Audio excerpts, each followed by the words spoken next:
Reginald Walker. My friend, welcome back. Steve, how are you, my man? Doing great. There is now an opening at Georgia Tech. Oof. In Atlanta, they barely move the needle, despite popular belief. They be Georgia, and then you can go the Falcons, whatever. I mean, Georgia Tech just doesn't move the needle. So, is this a golden opportunity for one of the great players in the history of Atlanta sports to return and coach, named Deion Sanders? No.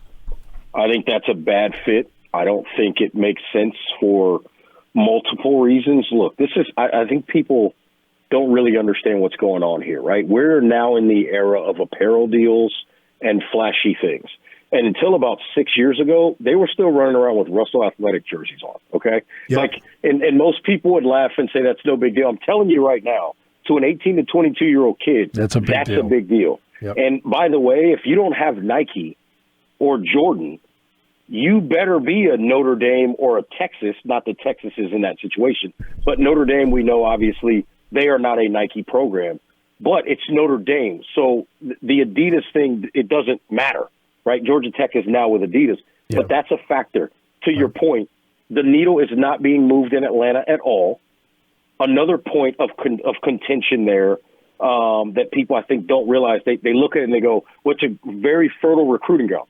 Correct. But there are still a lot of kids that are from Atlanta that don't want to stay and go to school in Atlanta. And then there are a bunch of people in Atlanta that just don't care about college sports because they have the Falcons and the Hawks and all these other things, and the Atlanta United as well right now, right? The Braves are there also. And then, of course, Georgia is on the periphery. So to try to get people to pay attention to Georgia Tech football, good luck with that. And then, oh, by the way, yes, I do have a degree from Penn State, but it ain't that easy to get into Georgia Tech. No, it's tough. No, it's one of the great engineering schools in the country.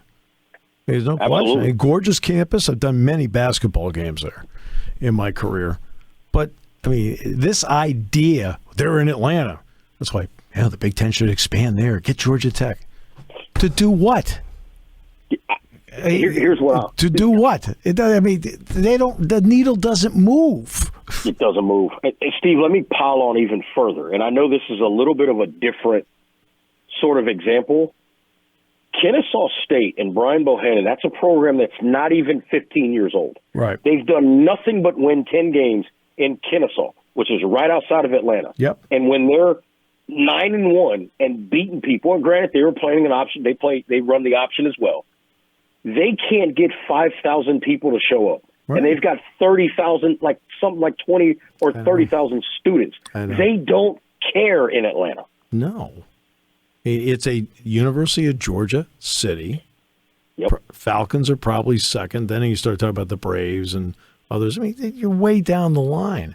And not only that, the person that takes this job, Jeff Collins, I don't know whether he's a great coach, a good coach from 30,000 feet, because I'm not going to sit here and pretend I know the Georgia Tech landscape in terms. But all I know is that you go from the triple option to then having to retool the program. Oh, and by the way, do it during a pandemic. I don't think that's an easy job. He, in my opinion, now in 3 years, let's say whoever shows up tomorrow and takes that job, and in 3 years they're winning 10 games a year.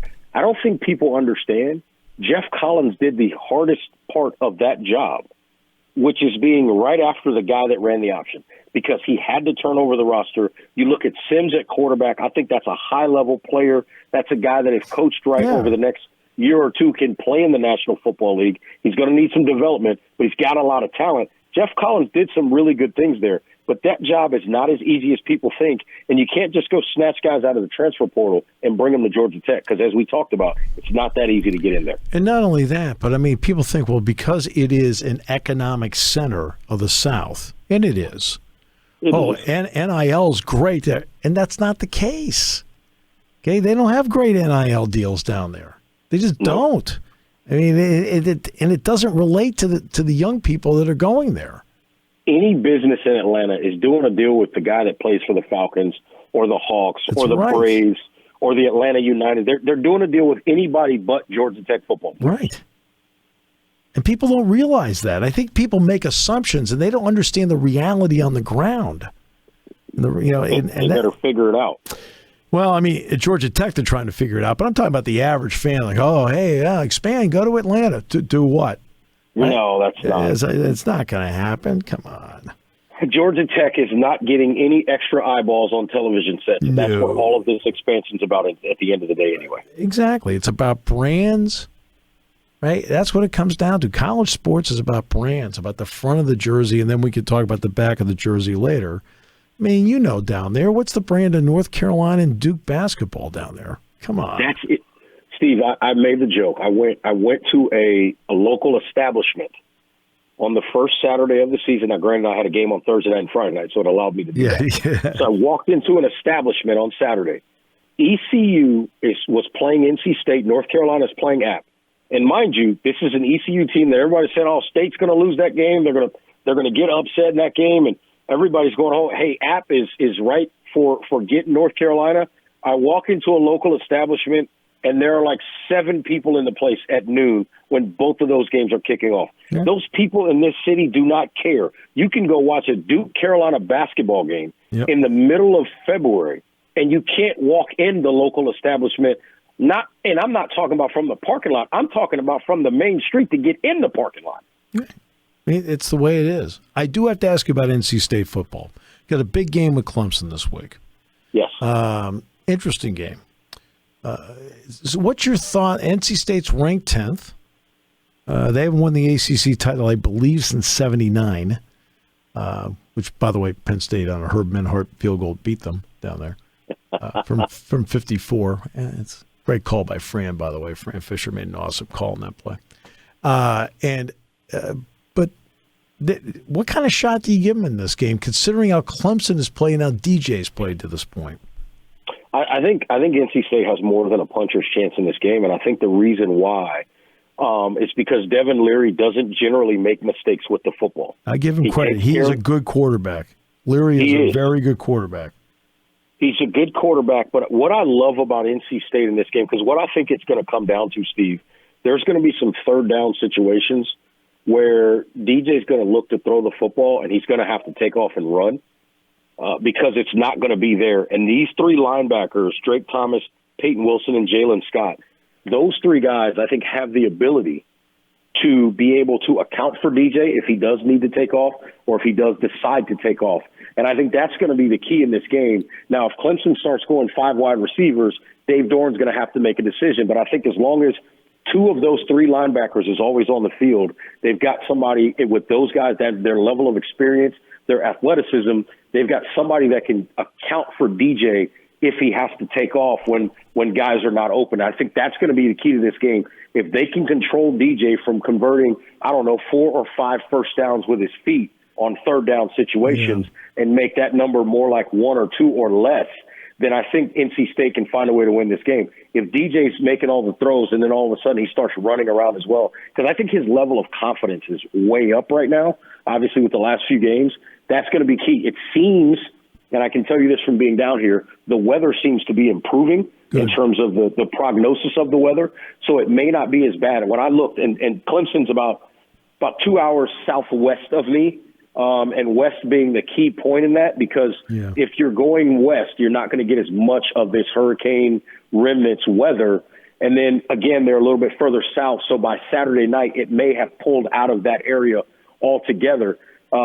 Just the Charlotte weather, as of last night, it was saying 100% rain in Charlotte on Saturday. Now it's down to 50% last I looked. So if that's any indication, that tells you that maybe the track is going to be a little bit better in this game for both teams, and that's where I think DJ can be dangerous with his feet.